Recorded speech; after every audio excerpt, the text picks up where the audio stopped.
तो मैं अपना एक अनुभव आपके साथ शेयर करना चाह रहा हूं। मेरी बात ध्यान से सुनना। बहुत रेयरली मैं अपने व्यक्तिगत अनुभव शेयर करता हूं। ये मेरा अपना एक व्यक्तिगत अनुभव है और बड़ा आपको सुनकर अचरज लगेगा।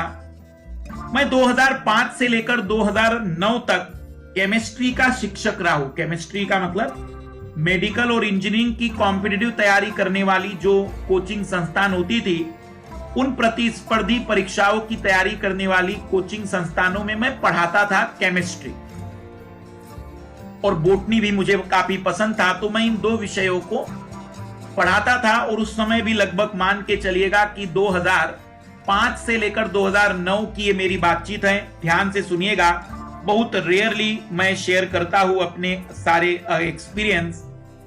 तब भी मुझे उस समय 7 से 8 लाख का पैकेज मिलता था। ये बात 2007-8 की है। और उस समय लाल लालियो आपको सुनकर अचरज होगा कि उस समय मेरी डिग्री पूरी भी नहीं हुई थी, लेकिन मैं साधारण सी डिग्री पूरी न होने के बावजूद केवल 12वीं के बलबूते 7 से 8 लाख का पैकेज लेता था इन कॉम्पिटिटिव एग्जाम को पढ़ाने का।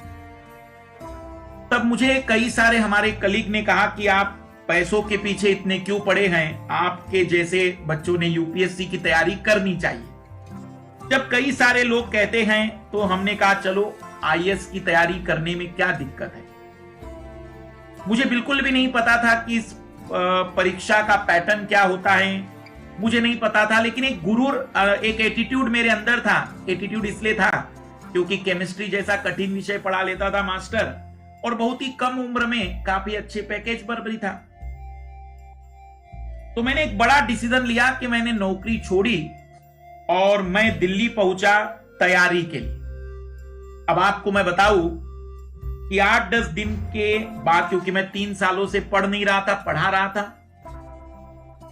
तो जब मैं कक्षा में बैठता था, मतलब जब मैं वहां पर क्लासेस का डेमो देखने जाता था, तो अंदर से एक एटीट्यूड होता था कि मैं केमिस्ट्री का जानकार हूं। होता है ना, जैसे एक उम्र में, उस समय उम्र कुछ ज्यादा नहीं, 22-23 साल की उम्र, तो उस समय एक अलग ही एटीट्यूड होता था।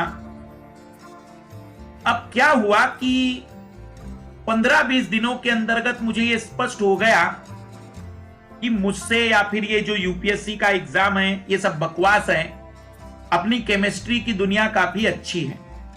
15 दिन के अंतर्गत मैंने हिम्मत हार दी थी और मैं सोच रहा था कि अपनी वापस तैयारी, क्योंकि जिन लोगों को पैसों का चस्का लग जाता है, फिर वो एक बार पैसा प्राप्त करने के बाद जल्दी पैसों का मोह छोड़ नहीं पाते। अब हुआ ऐसा कि 15 दिन के बाद जब मैं जाने लगा तो एक सीनियर से हमारी मुलाकात हुई, परिचय के थे, हमारे बड़े भैया ने उनसे हमारी मुलाकात करा के दी कि ये मुखर्जी नगर में आईएएस की तैयारी कर रहे हैं पिछले 1-1.5 साल से। उनसे हमारी मुलाकात हुई तो उन्होंने हमसे कहा कि कल हम इकोनॉमिक्स की क्लास में जा रहे हैं, आप इकोनॉमिक्स की क्लास में आ जाइए, 1-2 दिन देख लीजिए, जमेगा तो ठीक, नहीं तो फिर चले जाना। तो यकीन मानिए कि अब मैं इकोनॉमिक्स की क्लास में बैठा। एक ऐसा विद्यार्थी, कल्पना करिएगा, इकोनॉमिक्स की क्लास में बैठा है जिसके रग रग में केमिस्ट्री है। मतलब जहां भी बेंजीन दिखाई देगा, नेप्थेलिन दिखाई देगा, जहां पर भी क्लेमन संगणन की अभिक्रिया होगी, जहां विलेन में मोल प्रभाज की बात हम करेंगे, मोलरता की बात करेंगे, ऐसी चीजों में एक हवाबाजी करने वाला व्यक्ति इकोनॉमिक्स की क्लास में बैठा है। आपको शायद सुनकर अचंभा होगा कि वो शिक्षक पिछले 2 घंटे से पढ़ा रहे थे जीडीपी। पिछले 2 घंटे से पढ़ा रहे थे जीडीपी, और पिछले 2 घंटे से मैं जीडीपी का मतलब समझ रहा था ग्वानिन डाइफॉस्फेट। ग्वानिन डाइफॉस्फेट, सोचिए केमिस्ट्री कितना भयानक होगा कि जीडीपी का ये फुल फॉर्म आपने अपनी जिंदगी में पहली बार सुना होगा।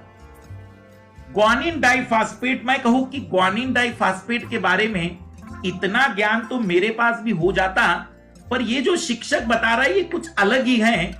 मैं कई बार कंफ्यूज भी हुआ कि शायद ये ग्वानिन डाइफॉस्फेट, क्योंकि यकीन मानिए मुझे नहीं पता कि ये जीडीपी इतना भी भयानक या महत्वपूर्ण होता होगा?